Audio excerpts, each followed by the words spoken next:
अनिराकरणमस्त्वनिराकरणं मे यस्तु तदात्मनि निरतेयोपनिषत्सु धर्माः ते मयि सन्तु ते मयि सन्तु।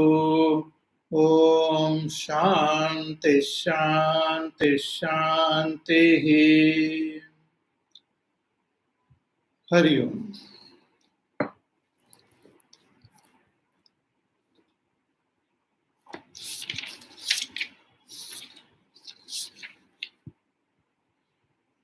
We have been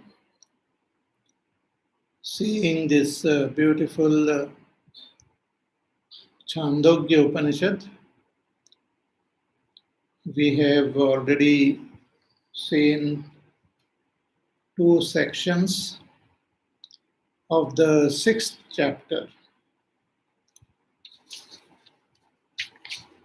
Since there was a long gap, let me briefly summarize what we have studied in these 2 sections of the 6th chapter. Chandogya Upanishad, as you know, is from Samaved, and there are these 8 chapters in this Upanishad. The first 5 chapters reveal various types of upasanas which help us to prepare our mind and intellect to gain the ultimate knowledge of Brahma. The meaning of Upanishad is Brahma Vidya. So in order to gain this Brahma Vidya, we need to prepare our mind through karma and upasana.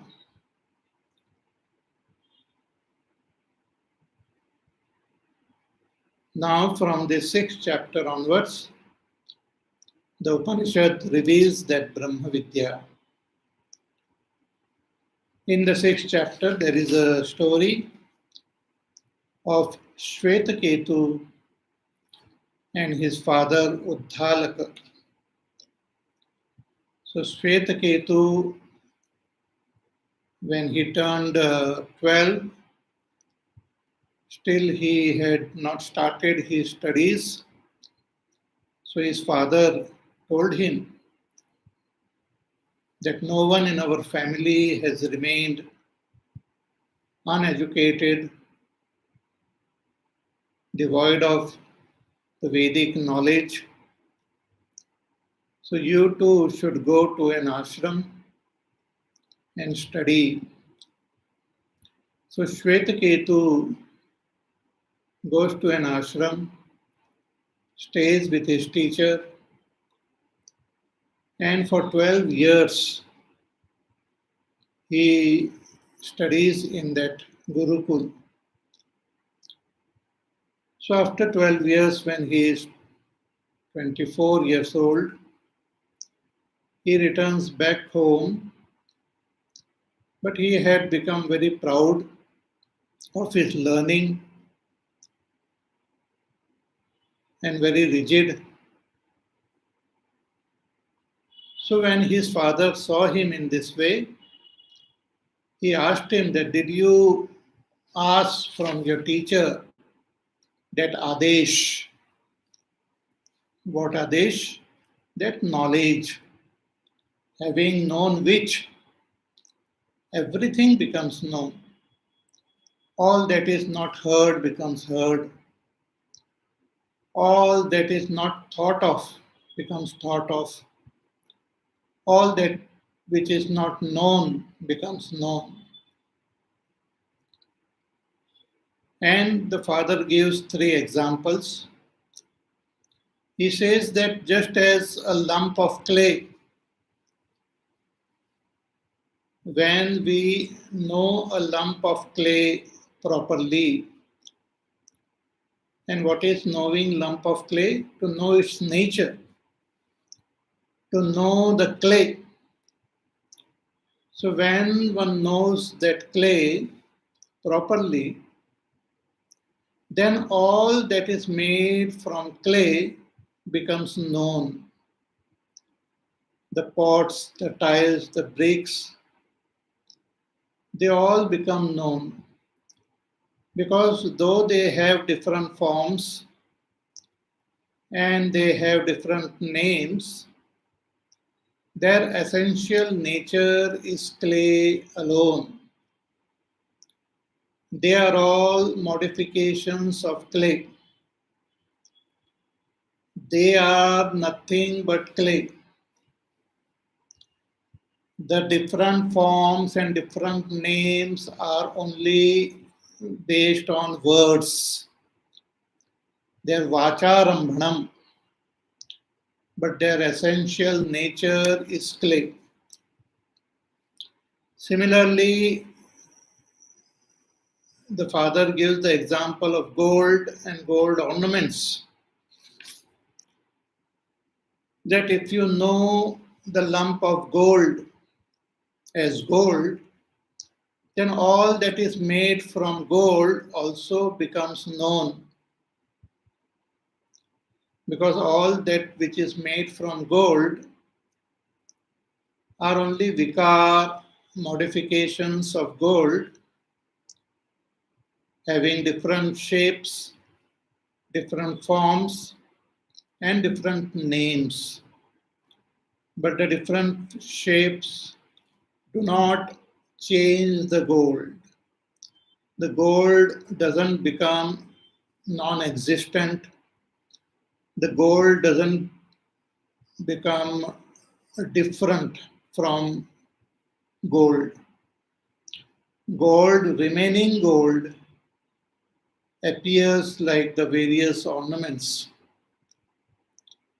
This itself in Vedanta is called the gold as the Vivartakaram, means without undergoing any change in its nature, gold appears like all the ornaments. And in the same way, the supreme reality, Brahma, without undergoing any change and modification, appears like this world of variety of forms and varieties of names. And knowing that Brahma, everything will become known. One more example, if we know iron properly, then all that which is made from iron also becomes known. So, the relationship between the supreme reality and this world is same as the relationship between clay and the clay pots, bricks, tiles, etc., or like between gold and gold ornaments. The, the, the cause which is indicated as that Brahma doesn't really undergo any change. It always remains as Brahma alone, as Satyam Jnanam Anantam Brahma. Remaining as Satyam Jnanam Anantam Brahma, it appears like this world. Just as gold remaining gold. Gold doesn't become silver. Gold doesn't become iron. Gold doesn't become platinum. Gold, remaining gold, appears like various ornaments. And what is the status of these ornaments? The ornaments cannot exist without gold. There is no such thing called ornaments without gold.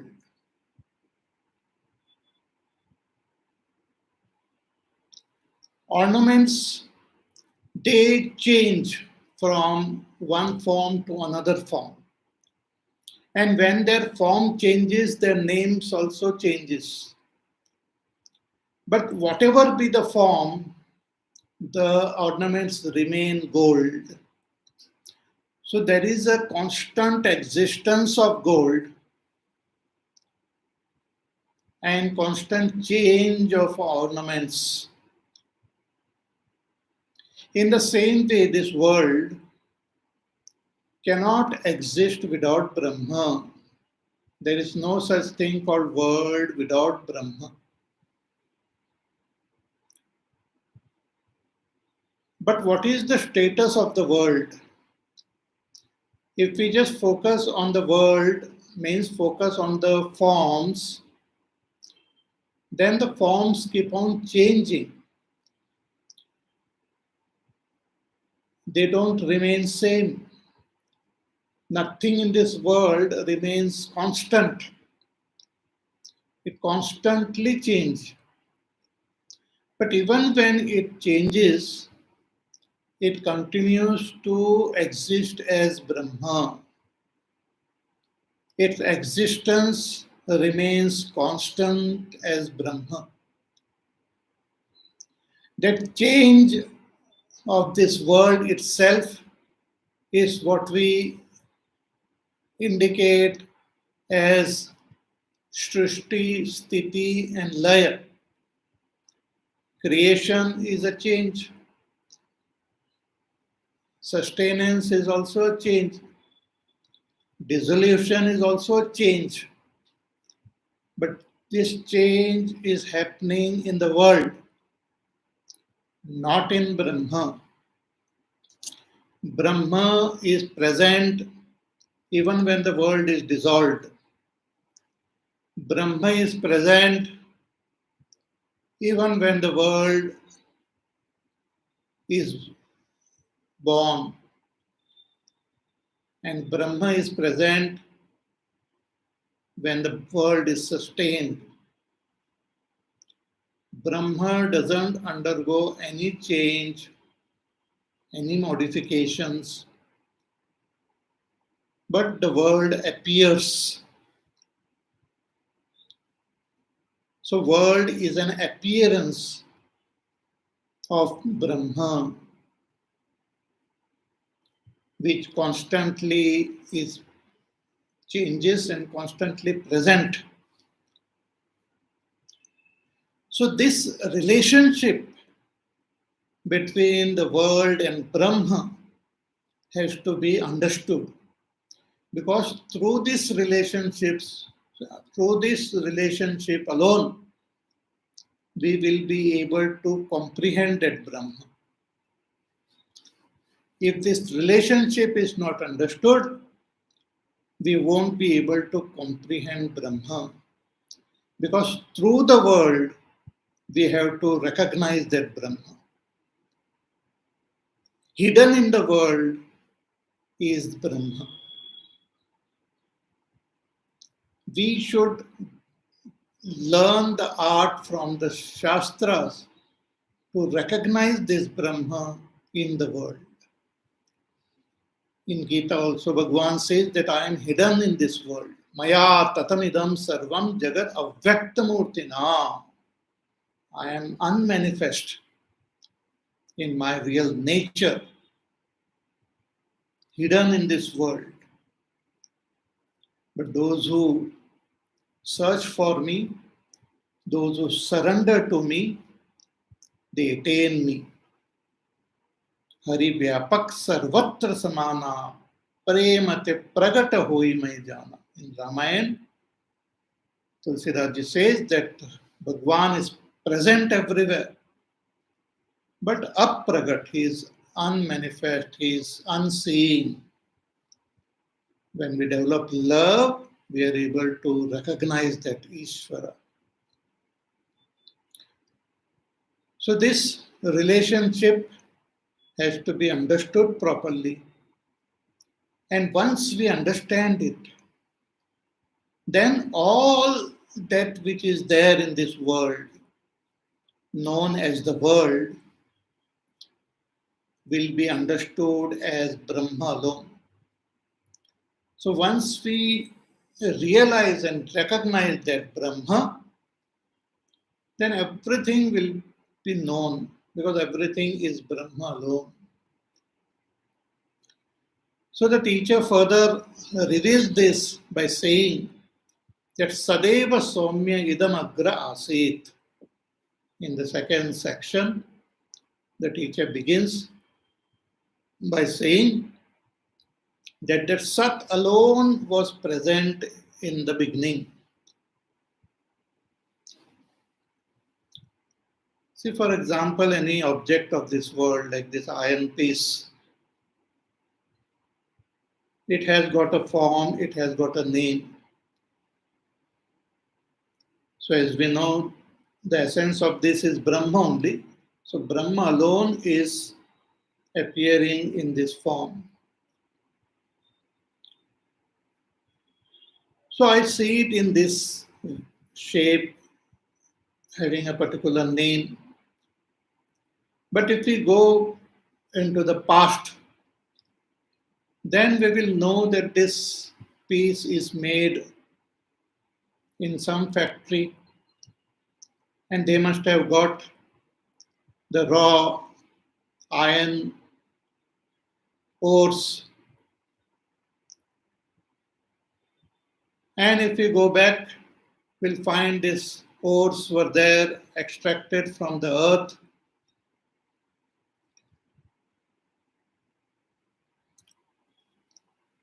And if we still go back, the earth itself was formed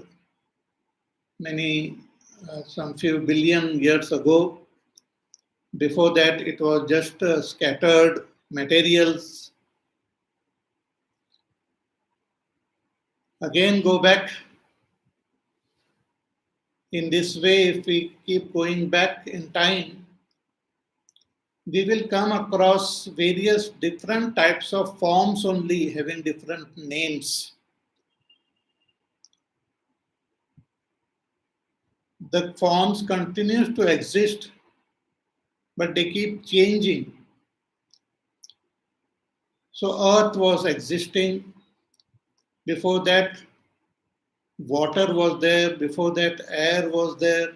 Fire was there. Air was there. Before air, space was there. Space alone was born in the beginning.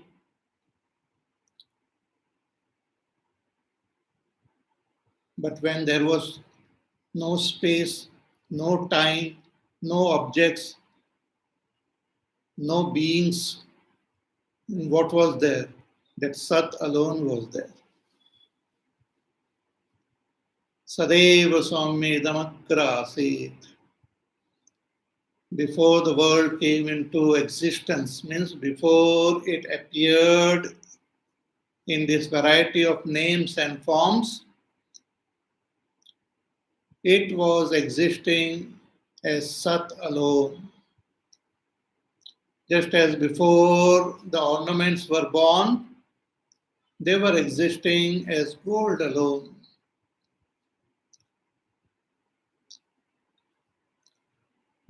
So from Sat, Brahma, that Sat is Brahma.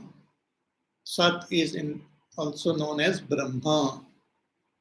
That Sat is not only Sat, but it is also Chit, means it is conscious.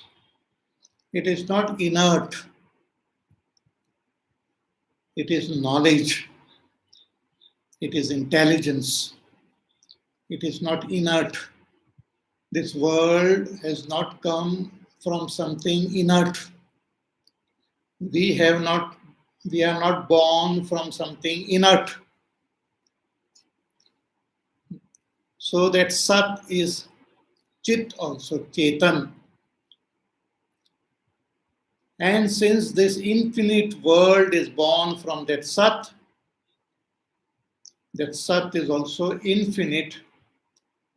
So Sat Chit and Anand and Anant, that Brahma alone was there in the beginning.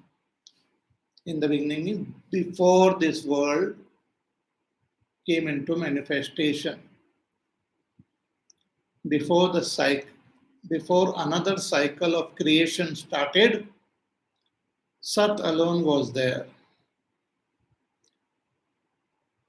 This is the teaching of the Upanishad, but there are those who use their own logic, their own thinking, also their own interpretations of the Shastras, and they come up to the understanding, different types of philosophy, different types of understanding. All this variety of understanding, which are really misunderstandings, are negated by the Shastra as wrong, as not proper. Here in this Upanishad, the teacher mentions that some people, they say that this world was asat in the beginning. And from that asat it has come. Asat means non-existent. Like for example, if there is a pot and someone says that before this pot came into existence, it was not there. It was not there, means nothing was there. And then suddenly this pot came into existence. But this is illogical. This we don't see in nature. Though this shape and this form was not there, but clay was there. We cannot deny the clay. From clay only this pot has come. Similarly, even when the names and forms of this world was not there, it was present as Brahma. We cannot deny that Brahma. We cannot deny existence. So this Upanishad says that how can anything be born from non-existent? If they are non-existent, it is non-existent. How something can exist, come into existence from that which doesn't exist? It is supremely illogical and not proper. Then there are those who have different types of other beliefs that the world has come from atoms. Atoms were existing, and those atoms came together to form different materials.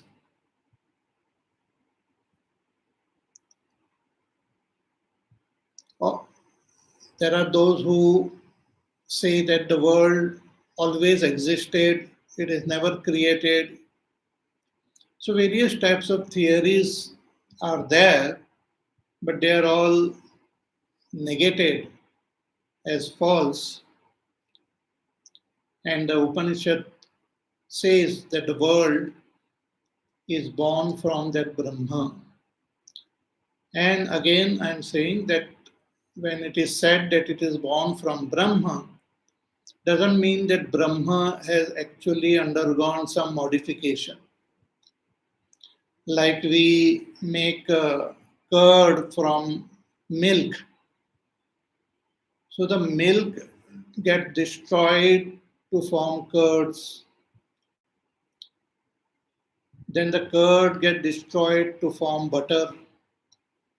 Then the butter gets destroyed to form ghee. So when the ghee is there, simultaneously milk is not present. Milk has destroyed itself to become ghee. So that is called parinam, total modification. In the same way, one should not understand Brahma modified to become world, like milk turning into ghee. But Brahma, without undergoing any change and modification, actually appears like this world. And therefore, this example of gold and gold ornaments, clay or clay pots,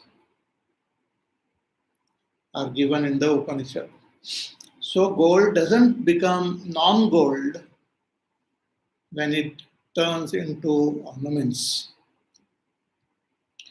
So, Sat Brahma doesn't become Asat Brahma or Jada Brahma or Parivartanshil Brahma to become this world.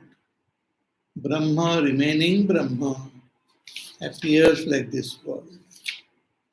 Therefore, the Upanishads also indicate, the Shastras also indicate this as the great power of that Brahma to appear like this world without undergoing any modifications, any change.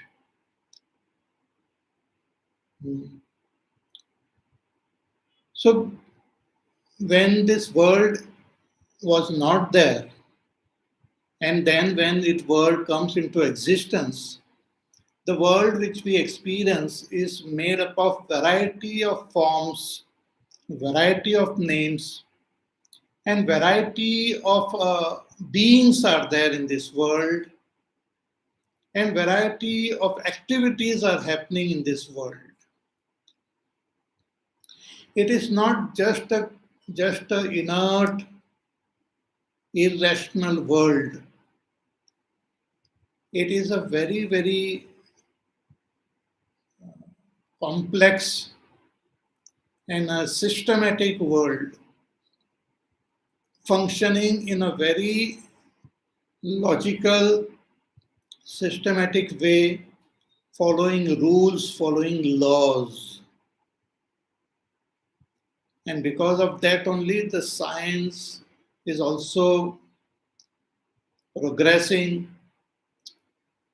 Every time they find certain laws of nature. They discover certain laws and suddenly they come to know that, oh, we can harness nature by understanding this law for our benefit. We discovered the laws of matter, of various types of chemicals, electrons, and we discovered, invented variety of machines.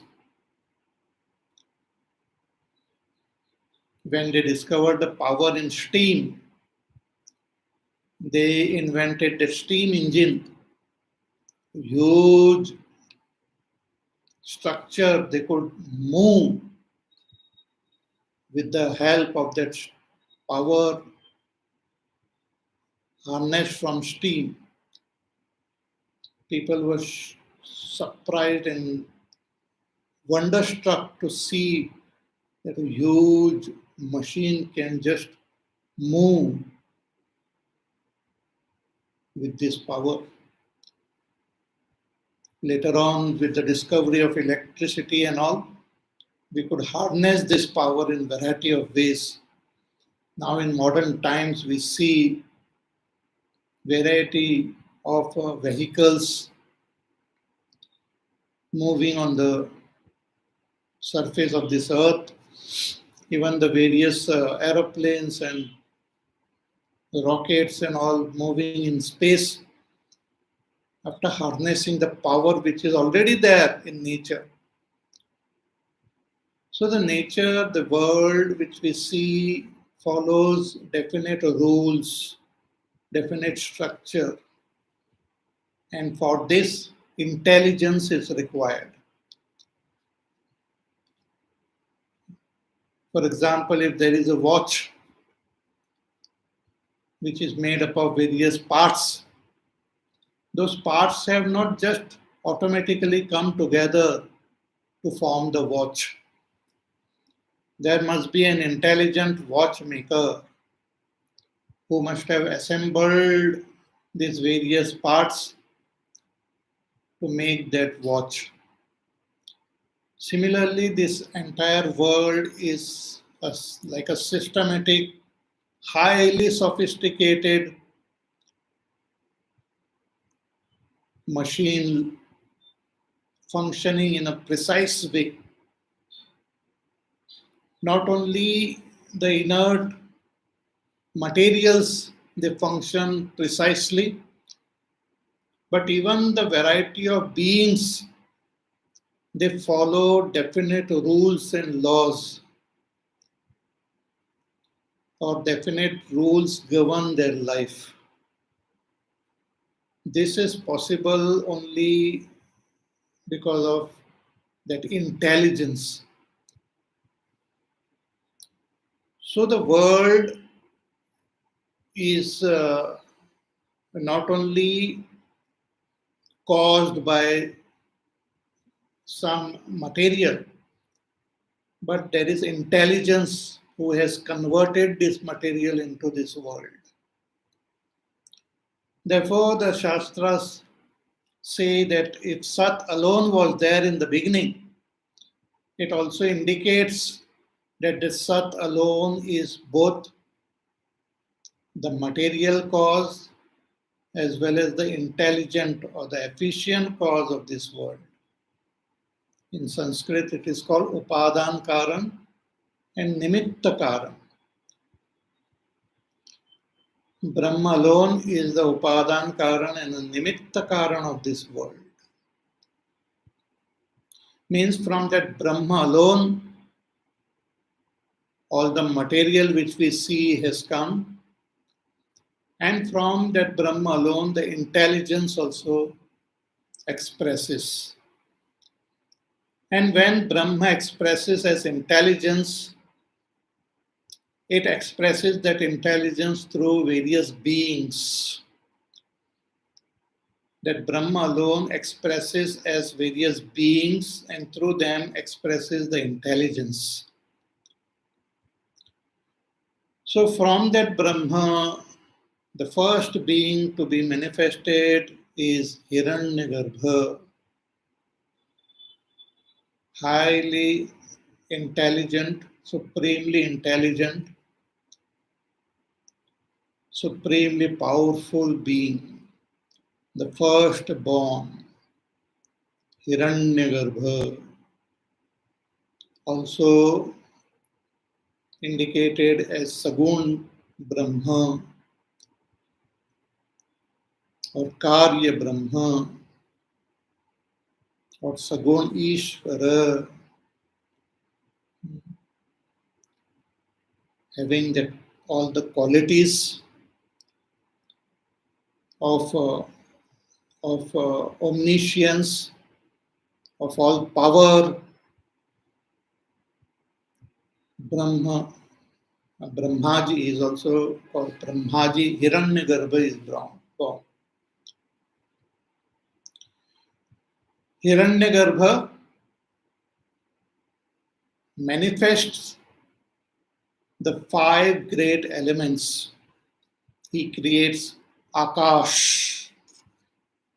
Before Hiranyagarbha, there is no Akash, no Vayu, no Agni, no Jal, no Prithvi. Nothing is there. No time, no space. Timeless, spaceless. Nothing is there. Only Hiranyagarbha having cosmic, what you call, total intelligence, total mind, total power alone is there. And Ishvara's Shakti in the form of Pancha Tanmatras are there. From those Pancha Tanmatras, Hiranyagarbha manifests the five great elements: Akash, Vayu, Agni, Jal, and Prithvi. The five great elements are created by Hiranyagarbha. Akash having the quality of sound, Vayu having the quality of sound and touch,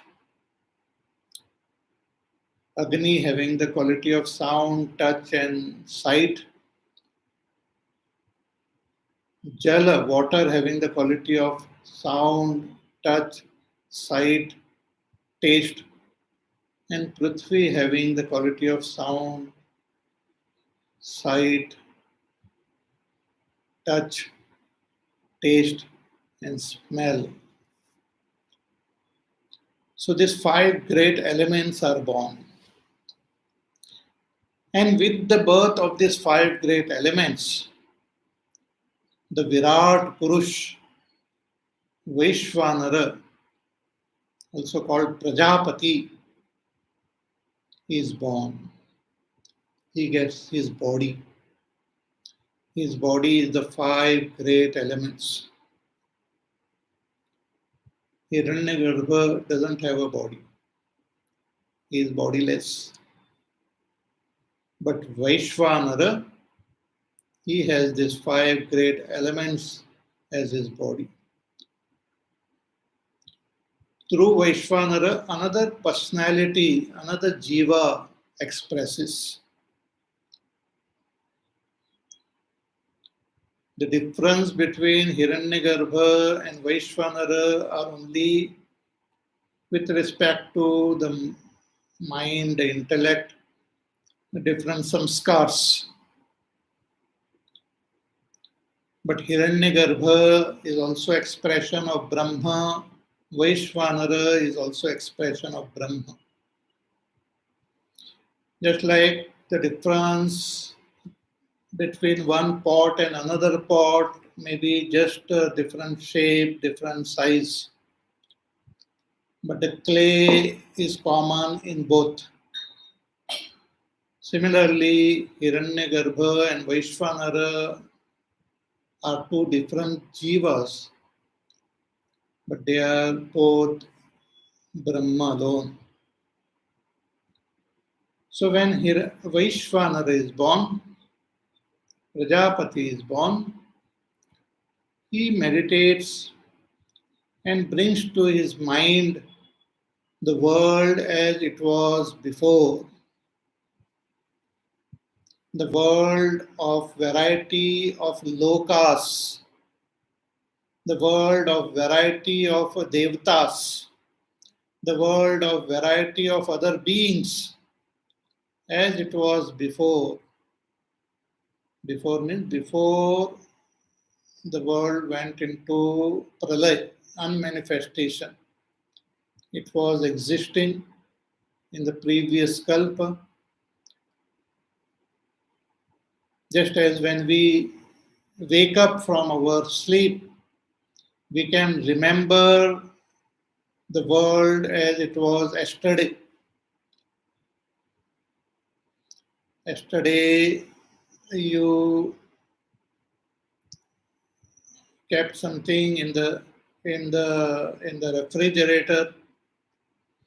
So when you wake up in the morning, you remember, and then you go there and open that refrigerator and you find that object. You find it because it was there yesterday. So the world was present before it went into unmanifestation in the previous kalpa. So Vaishvanara brings that world to his mind, the entire world. Just as a pot maker brings the pot into his mind. Outside, when you see, only the clay is there and the pot maker is there. We don't see any pots, but the pot maker brings the pot in his mind. The pots first gets created in his mind. He gives them a shape, he gives them a name in his mind. And then he converts that clay into the pot. In the same way, Vaishvanara brings the entire world to his mind. And then he converts these Panchatan Matras or Panchamahabhut, which is his own body, the five great elements, which is his own body. He converts that five great elements into complex materials through the process called Trivrat Karanam. He creates complex materials to give birth, to create various types of lokas first,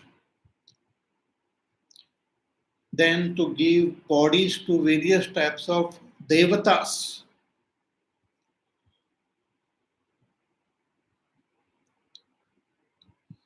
Then the devatas also help in further modifying the materials to give rise to bodies of the plants. Then those plants also work towards giving rise to bodies of other beings, animal, birds, plants, animal, birds, human beings. So in this way, the creation happens in a most proper sequence, which is revealed in our Shastras, in the Vedas, in the Puranas, in the most simplest way which we can comprehend with the help of some metaphors, with the help of some stories. This whole complex process of creation is described in various Shastras. So here in this Upanishad, the purpose is not to give the details of the creation, but to ultimately give the knowledge of that Brahma. So the relationship of this world and Brahma has to be properly understood. Because we are looking at this body, we are experiencing our own body, we are experiencing our own mind, we are experiencing our senses, and we have identified with them very strongly. We identify with the body. Body means the shape. It is like somebody identifying with the shape of the pot. If one has to give that person the knowledge of clay, we have to shift his attention from the shape, though constantly taking the help of the shape only. Through the shape, we have to indicate that which is beyond all shape, beyond all name, that clay. Similarly, the Upanishad, through our own body, mind, intellect, senses, and through this world, indicates that Supreme Brahma. Not only out there, but within as our own self. Ultimately, we have to comprehend that Sat Brahma as our own self. Now we are looking at the world as a jiva, means we are looking at the world identified with our body, mind, senses. Therefore, we see differences, we see Dvaita, But when we understand the message, understand the teachings, and drop our identification with the body, mind, intellect, and recognize ourselves as that pure self. And as that self, when we keeping that understanding, when we look, the whole world will be seen as our own self. Sarvabhutastham atmanam sarvabhutani cha atmani pashyati. The enlightened person sees his own self in all the beings, in all this world, and he sees the world in his own self. There remains no dvaita. Duality is negated. We have to negate the duality. We should not negate the world. We should not negate ourselves. But we have to negate the duality, Dvaita. In Mandukya Upanishad also, the teacher helps us to negate Dvaita. Dvaita is mithya. Duality is false. Duality has to be negated. One ornament is different from another ornament only in shape, but actually they are not different, they are gold only. So the difference has to be negated. Difference is creating samsara, sorrow, pain, suffering. I am different and the world is different from me. That notion causes all suffering, which has to be negated. Not the world. We don't have to negate the world because world is my own expression. We don't have to negate ourselves. But we have to negate this difference. Dvaita prapancha. In Mandukya Upanishad, it is said, Dvaita prapancha vaitatyam is the Dvaita prapancha is false, which is negated. Not the world, not ourselves. So here the teacher explains the process of creation by saying that the Sat thought, the Sat saw, it uses such language and says that it created Tej, fire. Then as fire it thought and created water.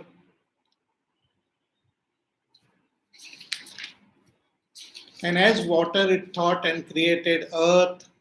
Earth means the Panchamahabhut, earth.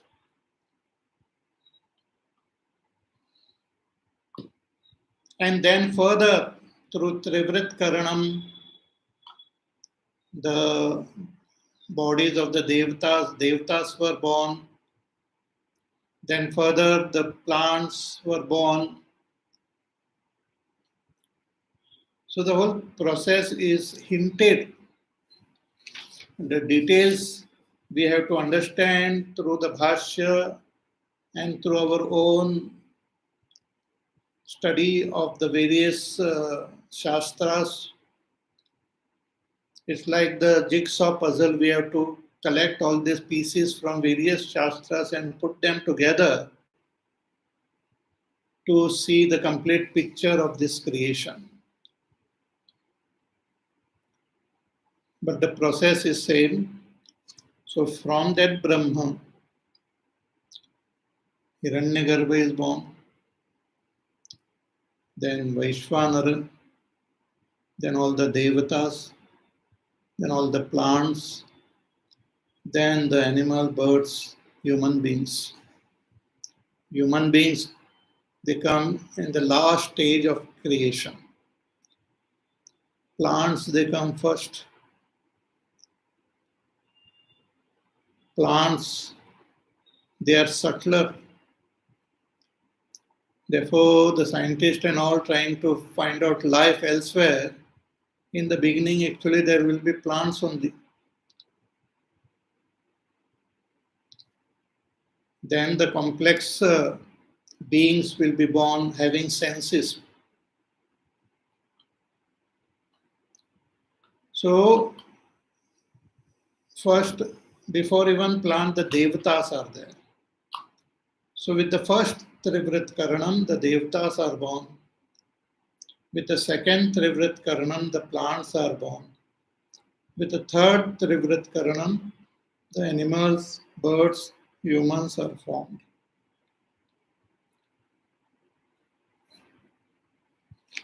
So the teacher continues with this topic in the third section also.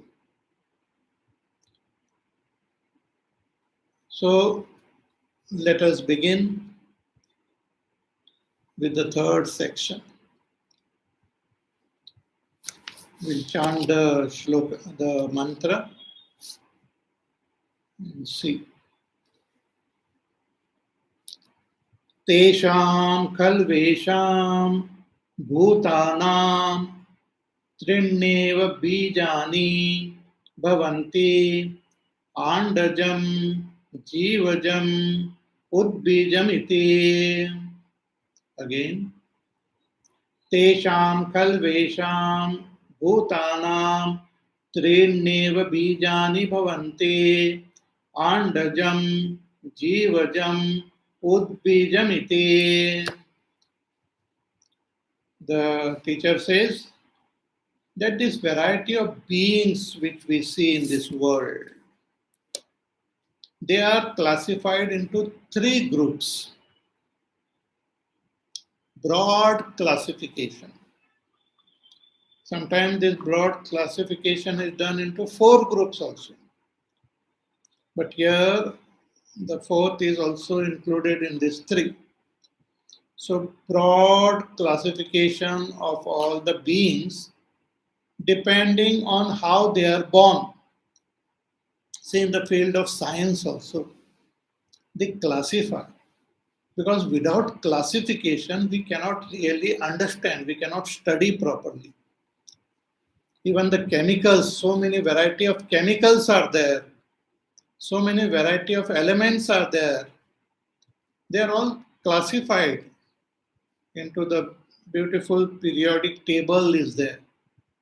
Mendeleev's periodic table, in which the elements are classified based on their atomic number, their physical and chemical properties into various groups. In the field of the plants and trees also, they have classified the variety of plants, trees. And in the animal kingdom also, they have classified them into various groups. Like we human beings are also classified. We are the mammals. So there are those who have a vertebra. There are those who don't have a vertebra. There are those who have different types of limbs. Different ways they have classified. I had studied, but now I don't remember. Earthworms, lizards, birds, fish.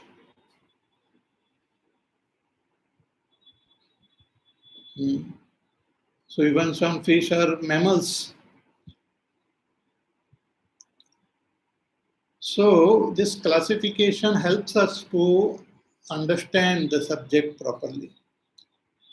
So all beings are classified into three groups in this Upanishad. They are Tesham Khalu Esham Bhutanam Trini Eva Bijani. They have three seeds. three sorts.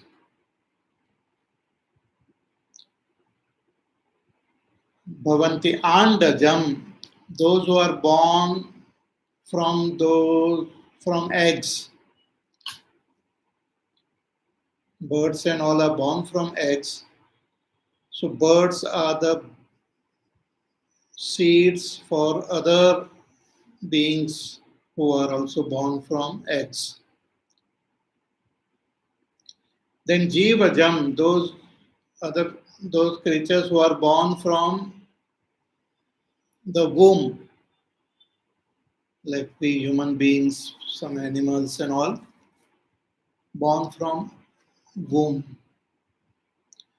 Then Udbijam, there are those which are born by breaking the earth and coming out, like the plants and trees.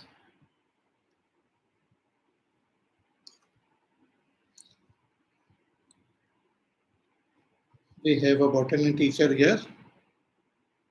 Fish, amphibians, reptiles, birds, mammals. Acha, these are vertebrates. Okay. So these three types of classification, all beings are classified into three groups. More about this we will see in our class on Friday. Till then you can revise. You can also revise if you have studied botany and biology, etc. Though they are not directly helpful here. Here the classification is based on how these beings are born. So more about this we will see in our next class. Till then, you take care, be happy, safe, peaceful, healthy, do your work, do your sadhana. Listen to this pravachan again, and we meet again on Friday. Hari Om. Shri Ram Jaya Ram Jaya Jaya Ram. Shri Ram Jaya Ram Jaya Jaya Ram. Shri Ram Jaya Ram Jaya Jaya Ram.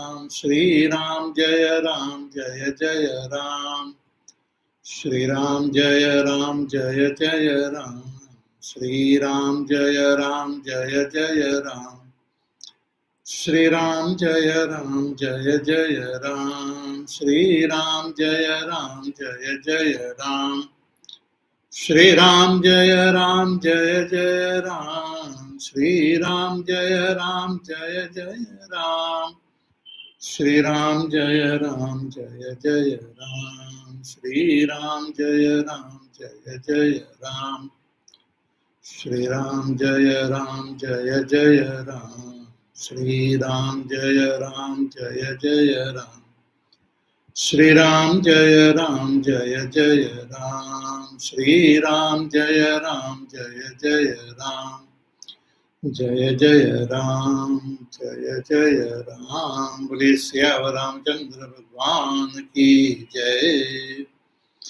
Om Purnamada Purnamidam Purnat Purnamadachyate Purnasya Purnamadaya Purnameva Vasishyate.